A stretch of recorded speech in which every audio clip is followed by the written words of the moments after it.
Angels Care Home Health, serving Hayes and the surrounding areas, is a Medicare-certified home health agency providing quality skilled nursing and restorative therapy services to patients in their homes. They're polite. I mean, they just take the time for you. Angels Care is there to help 24 hours a day, and all services are covered 100% by Medicare for patients who are eligible. I like the Angels for what they've done for me. Angels Care Home Health. We serve patients. Eagle Community Television presents Community Connection with your host, Mike Cooper. Hello and welcome again to Community Connection from Eagle Community Television. Thanks for watching, and thanks as always to our producer, Jeff Durall. We're at the Steno Family Room in the Robins Center at Fort Hays State University with Tim Chapman, President and CEO of the Fort Hays State University Foundation. Tim, we thought it might be a good time here as we near the end of the year for folks to think about perhaps an end-of-the-year giving circumstance that might include Fort Hays State University, and we wanted to talk with you a little about the foundation.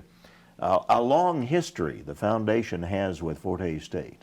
Yeah, we are celebrating our 70th year, founded in 1945, and so we've had several events this year recognizing the growth of the foundation and the support that it provides the university. A lot of folks don't really realize that the university and the foundation are two separate entities.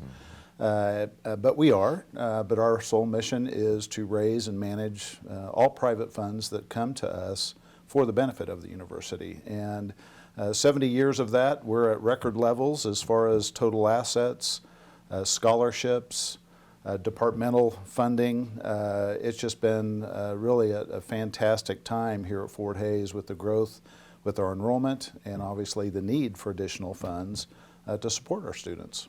And Tim, with the success of the Fort Hays State Foundation comes the success then of the university. Absolutely. The cost of education doesn't decline, it seems, and with state funding continuing to decrease, the need for private funds continues to grow. And so we're out there talking to folks all the time about the benefits of thinking charitably, thinking about Fort Hays State University and what they can do in support of students or departmental funding. There's all kinds of different options for donors to consider in regards to their support. I ask you to kind of review a little bit with us, if you would, some of the highlights of the year, Tim.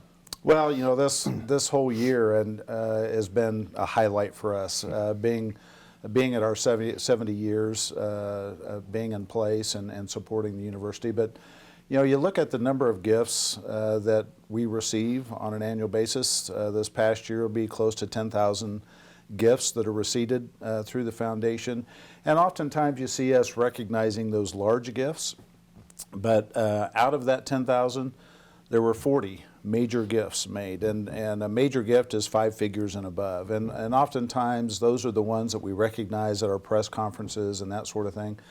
But it really shows you that the majority of those gifts that come to us are smaller gifts, and the average gift is around $98 to the foundation. So those funds go a long way in making it happen for us, and we will receive close to $10 million, a little over $10 million through 2015.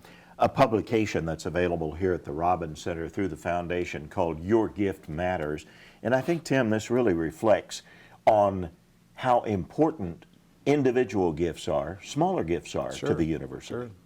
Well, that everybody's unique in what they can do and what they want to accomplish with their charitable gift. And as an example, Mike Cooper comes to me and says, I really have an interest in supporting Fort Hays State University, and what's that process in doing some of those things? And the first process is for us to ask you questions.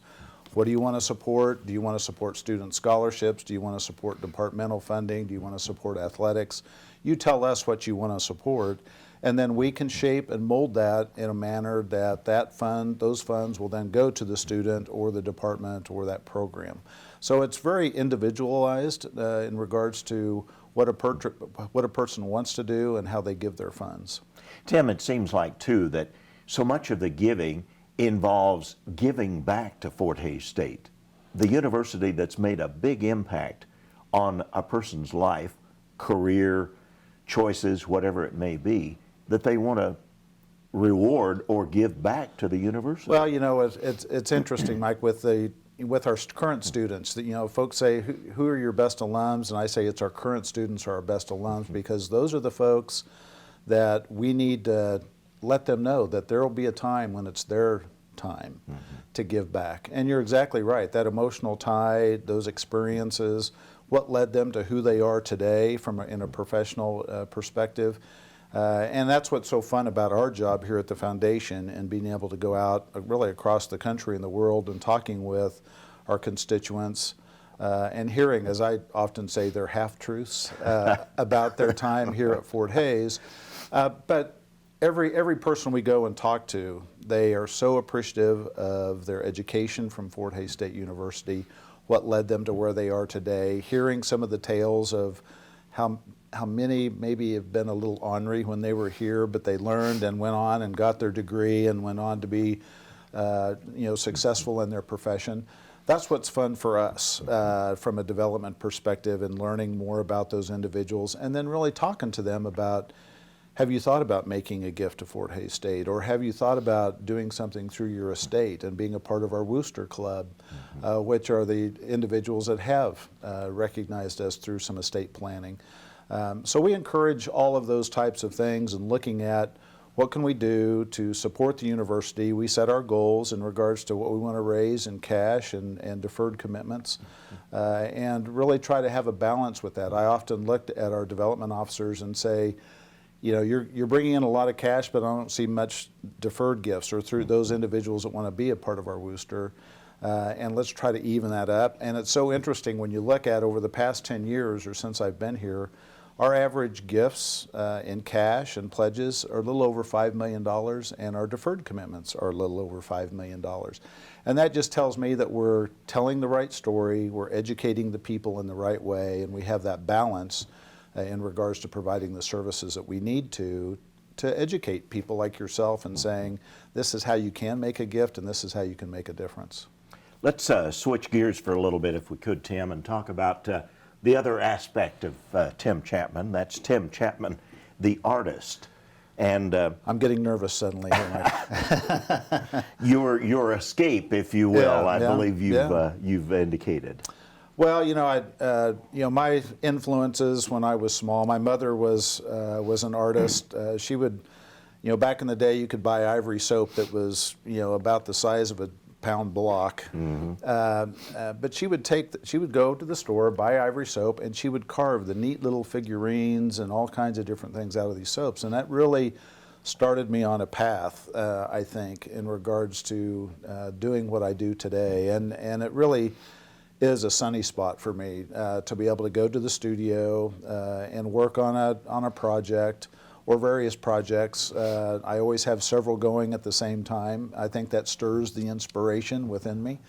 And it's just something that I enjoy doing, and I've been lucky enough to be able to work with certain individuals here around the state of Kansas and really the country now, and doing some work for them. So it's been a lot of fun. And some of the satisfaction, I think, coming from seeing those works presented in public places, shows and such. Well, you know, I kind of get emotional every time we, you mount a piece, and you think about the amount of time that you put into that piece, the thinking process, the research that went into that. And then when you take it somewhere and mount it, you know, I kind of tap them on the head and say, you know, see you later, you know. And but it's a very proud thing for me to know that there's work that will be there for a long time, and is a form of a legacy for me, as well as an opportunity for people to enjoy the work. And yet, because it's such a personal part of Tim Chapman, a little hard to let go sometimes. Well, you know, my wife always gets very attached to all the work that I do, and when I say, you know, this is going away, you know, she's like, I don't want you to leave, you know, to sell that. But it does become a very connected to you personally, just based upon all the time that you put into that and the thought that you put into it. And when the work really starts to come about in a manner that you want it to, it's very inspirational for me, and sometimes that doesn't hit me, and you put that to the side and you start anew. That's something that's fascinated me about artists, Tim, and I want you to talk a little with us about that. How that process develops. In other words, those ideas when they come, and do you stay with one piece until completion, or as you say, you kind of cross paths and get further inspiration from others? Yeah, I always have multiple pieces going at one time, and the reason I do that is because for that inspiration. You know, you can look at and work on a piece so much that you know, pretty soon you just want to get away, and you need to breathe. I always say I need to breathe and get away from this piece, and you leave it, and then you work on something else, and you come back and you go, oh my gosh, I didn't even see that, or there's some other things that I want to add and do some different things. So I think it's very, very important to take a break as you work through a piece. But you know, there have been times where the inspiration hits you, you go, and it just happens, and boom, it's there. It kind of varies, but I always have several pieces going at one time just so I can take that break. Did the sculpting of the ivory soap bars lead you into sculpting? Yeah, I think so. You know, you know, when I first started here at Fort Hays, you know, I brought and gave all my staff a box of crayons, and the very first time I met them, and I said, I want you to draw me a flower and do a self-portrait, and I want those on my desk in the next 30 minutes. And I left the room, and I'm sure the staff were like, who in the heck is this guy?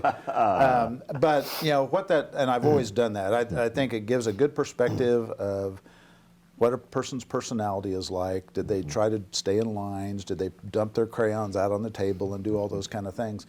And that's just how I learned through my mom and through the various folks that I've worked with over the years, and those artists that are out there that say, dump, break crayons, do whatever you want to do, and have fun. And so that inspiration began with my mother, and it stuck with me and will always be with me, I think. I asked Tim to bring some examples of his work, which he did here to the Robin Center in the Steno family room. Tell me about the large piece here. Shrouded is a piece for a couple here in town. You know, the individual called me and said, Tim, and he had one of those hologram pictures of Jesus pinned to his wall that, you know, you look at it from different angles and you see different faces. And he said, Tim, I want you to do that for me. And I said, well, what do you want? Which side? And he goes, you're the artist, come up with something. And so the piece called Shrouded gives that perspective of, he said he wanted a piece of Jesus with the shroud. And so this particular piece really shows a different perspective of Jesus as you circle the piece, a different vantage point. And it was just one of those fun projects where he said, you're the artist, come up with something. Oftentimes, I always say I sketch with clay, because a lot of folks will say, give me a sketch. I'm just kind of the guy, I like to just jump in and start, of which I did on this piece. I just started doing it, and they came by and to the studio and looked and said, we love it. And in fact, from that piece, they commissioned a second piece of Jesus. So that was just one of those projects where he gave me an idea, a picture, and just said, go for it. And you know, and that's, to me, that's very inspirational, almost a challenge to say, okay, I'll come up with something that you like. And this particular individual said, I'm not sure you can do it, Tim, because he said, I've got certain thoughts in my head of what I want, and I'm not sure you can do that. And I really saw that as a challenge for me. And the piece came out, they loved it, which is very satisfying. And in our final minute here, Tim, tell me about the other piece of sculpture. Too Many Prayers is a bronze. That's kind of a close one to me from an emotional and a kid. That's kind of dedicated to my mother, actually. Just being an angelic type of figure, a small child with his hands over his ears. You know, it was kind of just an inspiration based upon my upbringing as a child. The other piece is a painting on glass, actually, of some cattle in a snowy field. and I call that bovine winter. And so I do a lot of painting as well, and so I try to look and take a break. You know, I did a lot of painting at first, then I've done a lot of sculpting. Now I'm getting back into painting again a little bit, and so that inspiration kind of goes back and forth and wavers a little bit. Well, don't stop, because we really enjoy your work. Well, you're very kind. I appreciate that. Thank you for joining us here at the Robbins Center today. Tim Chapman, President and CEO of the Fort Hays State University Foundation, our community connection.